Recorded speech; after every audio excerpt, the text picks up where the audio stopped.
इस वीडियो में हम कंटिन्यू कर रहे हैं फंक्शंस के कॉन्सेप्ट को। तो पिछले वीडियोस में हमने जाना था कि हमारा फंक्शंस क्या होता है और कुछ एग्जांपल्स देखे थे फंक्शन के।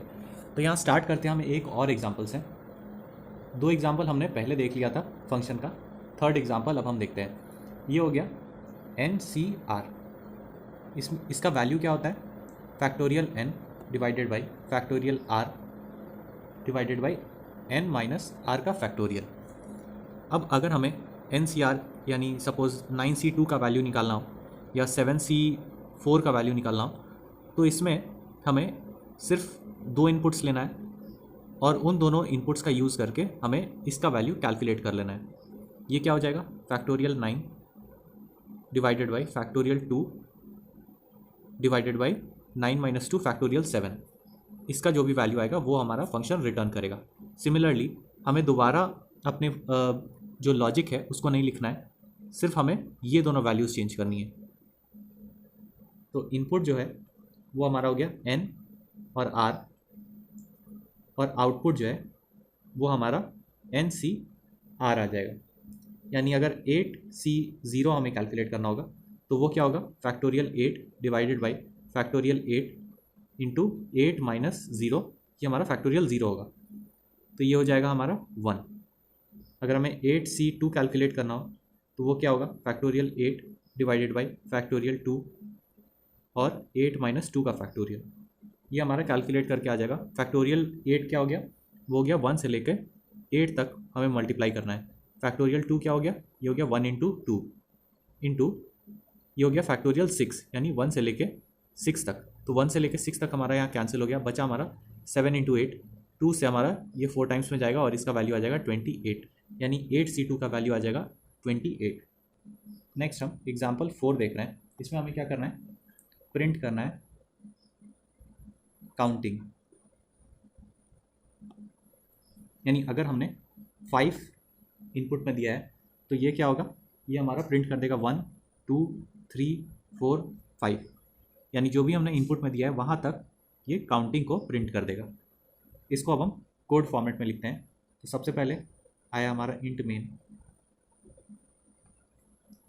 जिसमें हम एक नंबर इनपुट ले रहे हैं जहाँ तक का काउंटिंग हमें प्रिंट करना है, CIN।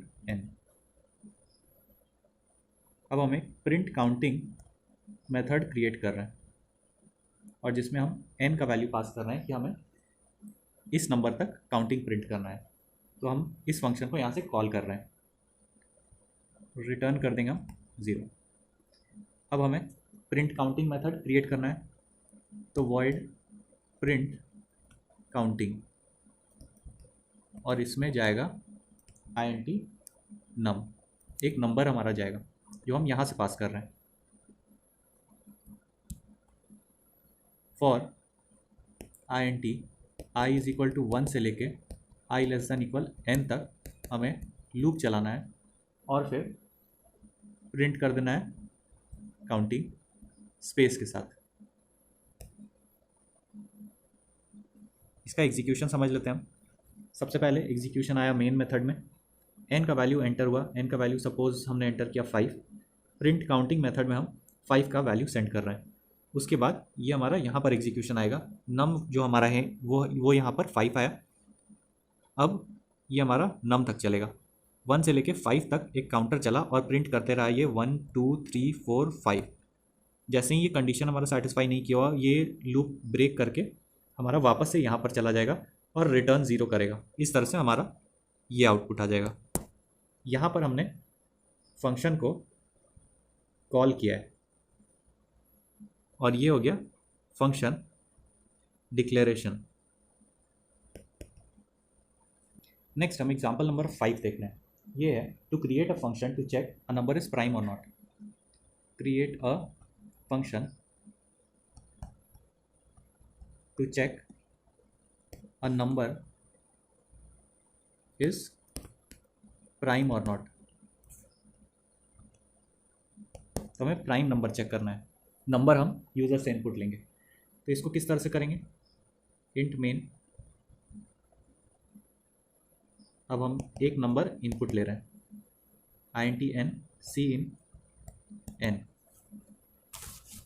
एक हम मेथड क्रिएट करते हैं उससे पहले, जो होगा इज प्राइम।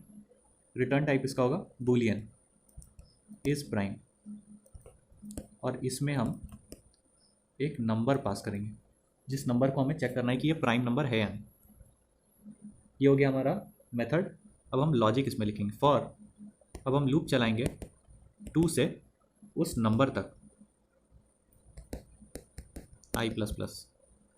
अगर जो हमारा नंबर है वो 2 से लेके नंबर -1, यानी अगर हमें 5 के लिए चेक करना है, तो अगर 2 से लेके 4 तक किसी से भी वो डिवाइड हो जाए, तो इसका मतलब ये है कि वो प्राइम नंबर नहीं है।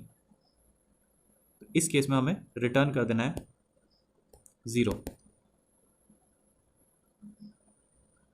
नहीं तो हमें रिटर्न कर देना है 1। 0 हो गया हमारा फॉल्स और 1 हो गया हमारा ट्रू का केस। अब जो भी हमारा बूलियन वैल्यू आया उसको हम इफ़ कंडीशन में चेक करेंगे। इस प्राइम मेथड को हम यहाँ से कॉल करेंगे और इसमें हम नंबर भेजेंगे। अगर ये हमारा सेटिस्फाई किया, अगर ये हमारा रिटर्न किया 1, यानी ये हमारा ट्रू हुआ और ये इफ कंडीशन के अंदर जाएगा, तो फिर ये प्रिंट कर देगा प्राइम।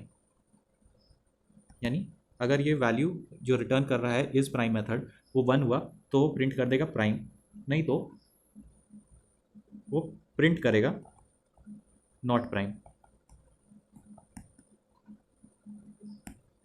तो ये हो गया हमारा method to check a number is prime और नॉट। फंक्शन का हम स्ट्रक्चर समझ लेते हैं। सपोज हमारा एक फंक्शन है void डेमो फंक्शन, डेमो फंक, और इसमें हम एक वेरिएबल पास कर रहे हैं int n। ये हो गया हमारा पैरामीटर। अब कुछ बॉडी है हमारा फंक्शन का, और फिर ये रिटर्न कर रहा है। तो ये हमारा क्या हो गया, ये हो गया हमारा रिटर्न टाइप उस फंक्शन का।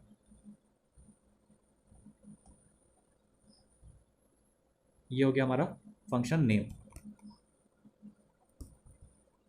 Function name. ये क्या हो गया हमारा, ये हो गया इनपुट पैरामीटर्स।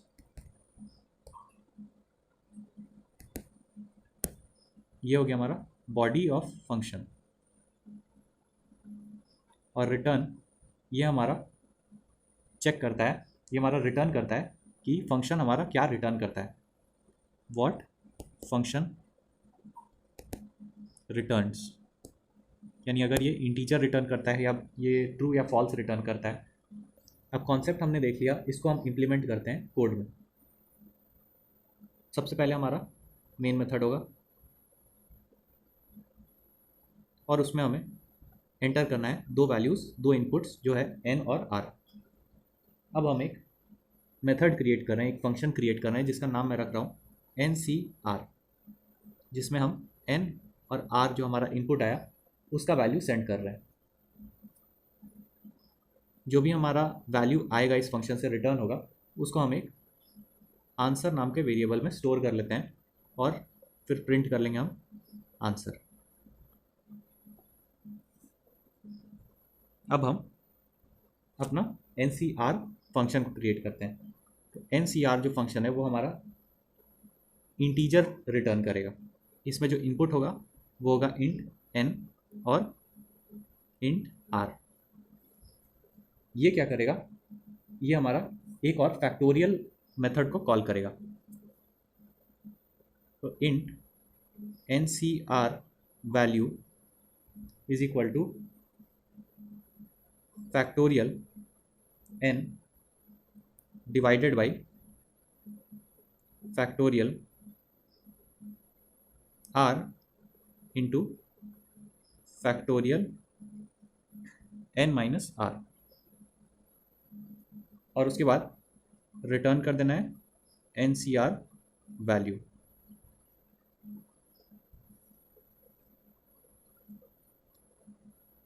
अब हमें इस फैक्टोरियल मेथड को क्रिएट करना है। तो उसके लिए int फैक्टोरियल, जिसमें जाएगा हमारा नंबर, और इसमें हम फैक्टोरियल का लॉजिक लिख देंगे int p is equal to 1 for I is equal to 1 से लेके n तक और i plus plus p is equal to p into I और फिर रिटर्न कर देना है p। अब हम देख लेते हैं कि हमारा एग्जीक्यूशन किस तरह से हो रहा है। तो सबसे पहले हमारा मेन मेथड में आया, यूज़र ने एंटर किया n और r का वैल्यू। अब हम NCR मेथड को कॉल कर रहे हैं और उसमें हम पास कर रहे हैं n और r का वैल्यू जो यूज़र ने एंटर किया है। एग्जीक्यूशन अब हमारा यहाँ पर आ गया, इसमें हमारा n आया, r आया और हमें फैक्टोरियल कैलकुलेट करना है। हमें क्या कैलकुलेट करना है, वो है factorial n divided by factorial r into factorial n minus r। तो हम बार बार जो फैक्टोरियल कर रहे हैं, इससे अच्छा हम फैक्टोरियल का एक मेथड ही क्रिएट कर लेते हैं जिसमें हम नंबर पास करेंगे और ये हमारा उस नंबर का फैक्टोरियल वैल्यू यानी 1 से लेके उस नंबर तक जितना भी मल्टीप्लिकेशन होगा उसका वैल्यू रिटर्न कर देगा। तो यहाँ पर हम एक फैक्टोरियल मेथड क्रिएट कर रहे हैं जिसमें हम n पास कर रहे हैं और फिर डिवाइड कर रहे हैं हम फैक्टोरियल r और फैक्टोरियल n माइनस r से। जो भी हमारा ये वैल्यू आया वो हमारा NCR वैल्यू नाम के एक वेरिएबल में स्टोर हो जाएगा। अब हमारा फैक्टोरियल n जो है वो उसका एग्जीक्यूशन यहाँ जाएगा और फैक्टोरियल मेथड कॉल करेगा जिसमें हम एक बार n भेज रहे हैं, एक बार हम r भेज रहे हैं और एक बार n माइनस r भेज रहे हैं। अब ये हमारा फैक्टोरियल का लॉजिक हो गया और फिर रिटर्न कर गया फैक्टोरियल का वैल्यू, यानी अगर 5 है तो ये होगा 120 यहाँ रिटर्न हो गया और 120 स्टोर हो गया NCR वैल्यू में और फिर रिटर्न हो गया NCR वैल्यू। जो भी वैल्यू हमारा रिटर्न हुआ वो हमारा आंसर में स्टोर होगा और हमें प्रिंट कर देना है फिर आंसर। तो ये हो गया हमारा फ्लो, किस तरह से हम फंक्शंस को कॉल कर रहे हैं। यहाँ हमने क्या किया है, यहाँ हमारा मेन मेथड है जो कि कॉल कर रहा है NCR मेथड को और NCR मेथड कॉल कर रहा है फैक्टोरियल मेथड को। यहाँ मेन मेथड में हमने जो n और r का वैल्यू लिया है उसको हम NCR में पास कर रहे हैं, n और r, और फैक्टोरियल क्या कर रहा है, वो हमारा n का फैक्टोरियल निकाल के दे रहा है। यानी सपोज यहाँ 120 आया तो वो 120 हमारा इसमें आएगा और एक वेरिएबल में हमने स्टोर कर दिया है और इस लॉजिक को कैलकुलेट करके हमारा जो वैल्यू आया वो हम मेन मेथड में पास कर रहे हैं और फिर प्रिंट कर रहे हैं। स्पेशल केस ये है कि अगर हमारा ये इंटीजर हुआ तो ये हमारा एक नंबर रिटर्न करेगा, सपोज 0 या 1।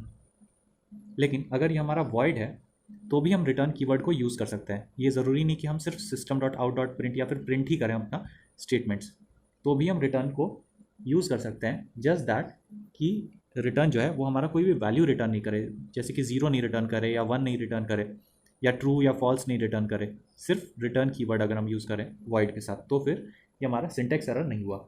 नेक्स्ट हम देख रहे हैं फंक्शन कॉल स्टैक। इसके लिए हम एग्जांपल लेंगे जो हमने NCR फंक्शन बनाया था। यहाँ हम क्या कर रहे हैं, यहाँ मेन मेथड में कॉल कर रहे हैं NCR फंक्शन क्या कर रहा है, ये हमारा कॉल कर रहा है फैक्टोरियल। तो इसको हम देख लेते हैं फंक्शन कॉल स्टैक के फॉर्म में। तो ये हमारा मेन मेथड बनाया था हमने, ये कॉल करा था NCR मेथड को। ये NCR मेथड फिर हमने बनाया था, ये हमारा कॉल कर रहा था फैक्टोरियल मेथड को, और फिर हमने फैक्टोरियल मेथड बनाया था जो कि हमारा कुछ रिटर्न कर रहा था। अब ये हमारा किस तरह से फ्लो होगा, सबसे पहले मेन में आया, फिर ये NCR कॉल हुआ, NCR मेथड फिर हमारा यूज़ हुआ, NCR मेथड में ये फैक्टोरियल पर आया और फिर फैक्टोरियल मेथड हमारा यूज़ हुआ। फैक्टोरियल मेथड फिर रिटर्न कर रहा है वैल्यू और स्टोर कर रहा है किसी एक वेरिएबल में, सपोज आंसर 1 में ये स्टोर कर रहा है जो भी वैल्यू फैक्टोरियल मेथड रिटर्न कर रहा है।